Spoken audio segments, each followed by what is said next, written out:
Hello guys, in this video we'll be explaining how to apply for Monzo Flex credit card. So go over to monzo.com and right here you can see the website. And when you hover over personal, you're going to hover over credit cards and loans. Now there are two types of credit cards. Currently Monzo has the Flex purchase credit card and the Flex build credit card. These two cards are credit cards that meets different needs.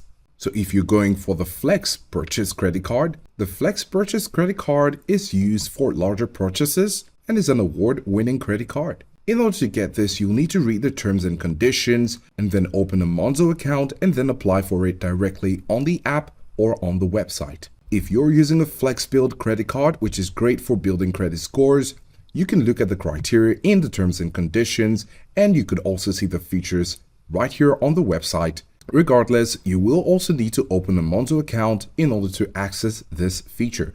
When you open your Monzo account, you can go over to personal once again, go over to credit cards and loans, and then select the card you wish to have. The application process is easy to follow, and you just need to put in your details and select which of the cards you wish to have. So let us know if this was helpful, and thanks for watching.